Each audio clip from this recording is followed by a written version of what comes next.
To roast a chicken, one of the things you want to do is first inspect your chicken and make sure that it doesn't have some parts that you may not want to have served whole at the table or for dinner. And so what I'm doing is just going around checking the chicken, make sure everything's there.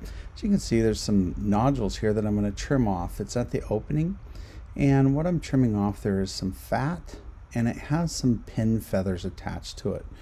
Those pin feathers don't make for really good eating, and they're not very nice in the presentation. You can see them right there. Now you can take tweezers and take time to poke them out or pull them out, but for speed we're just going to go. So the other thing I want to do is make sure all the giblets, hearts, and neck are removed from the inside from packing. I'm going to add 1 cup of onions, and to these onions I'm going to add a whole clove of garlic that I have cut in half.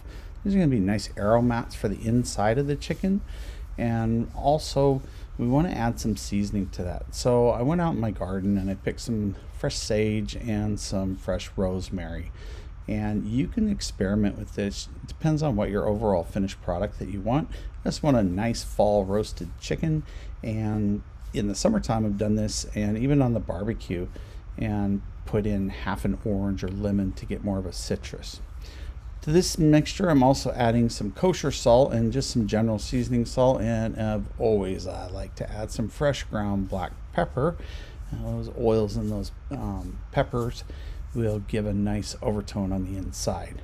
Now what you want to do is mix this up and season your inside just like you would want your chicken and stuff to be. So I'm going to pack that down in there, and you don't want so much that it's going to fall out or press out as those muscles contract when you add heat. So I found for a 4 to 5 pound fryer that really 1 cup of diced onion, and again you can do whatever you want on the inside. You can do a mirepoix with onions, carrots, and celery, though I'm going to be roasting it on this one. That's why I went with this flavor. Now in order to close that up, one of the things I want to do is actually truss the chicken. So to truss means to tie up, and as you can see it's just kind of laying out there, and if we were to cook that now, the wings and the tips would burn before the other parts would cook. Also the insides would come out. So what I want to do is just take and make a nice even package. I'm taking and squaring up the string right below the middle section of the wings. I'll try to take this slow. I'm going to wrap over the actual wing and pull that under. So you're taking that wing tip, tucking it in, and then wrapping that string around and bringing that string down under the wing and pulling. And I've done enough of these where it's, believe it or not, a little bit harder to do this slower, but I want you to see the process of when you pull that, it tucks those wings in tight. Now if you bring those right over that white line, that white fat line, that'll give you a nice area to put that string, so when you go to present later it won't show. Now there's a ton of theories, a ton of different ways to do this. The one that I have found that works well is if you cross under the wing or the drumsticks. So you bring that under, that's going to give you tension to be able to pull this together. So cross over and back under, over and back under. And so just like tying shoes, you bring that together and snug it up, and then you can tie that off. Once that is tied off, you'll be able to flip this over, and this closes up the upper end, and then we'll turn it over and then secure it on the bottom. Now if there was a large node right there where I just lifted up, if that tail section was big and attached well, then I could have just wrapped it in with the drumsticks. But instead I'm going to turn it over and come up a little bit on the back and pull that together.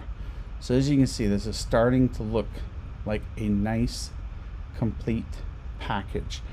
And again, the reason we do this is not just to have fun and play with the chicken, but to get it to an equal size all the way around. So now the insides are the same. We don't have a bunch of empty cavity, and so that's going to cook and steam and come up through the meat and give flavor.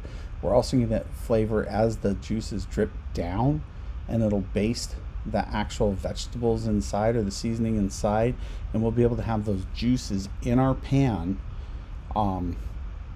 And it's all closed up, so it's in there, so all that's going to stay in and stay nice and moist. So the other part is we're going to take a bed of mirepoix. We've got 1 cup of onion, half a cup of carrot, and a half a cup of celery.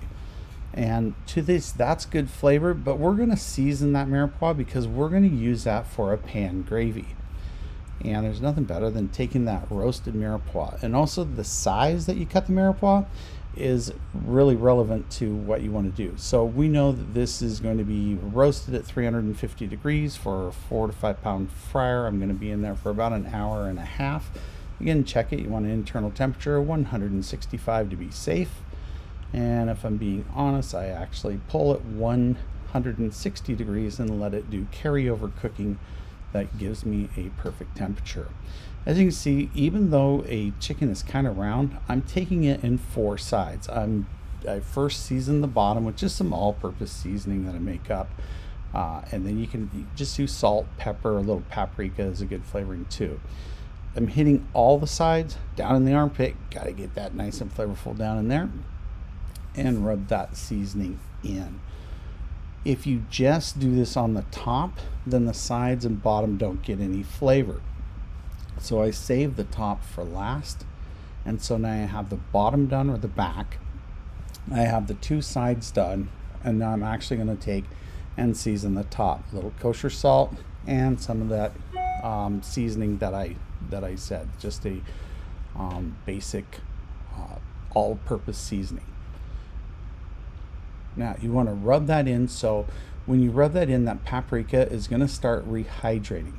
As it's dry, it's going to grab some of the moisture from the chicken, and it's going to start rehydrating, and it'll color it. Now the paprika really doesn't add much flavor, it's just going to add some color.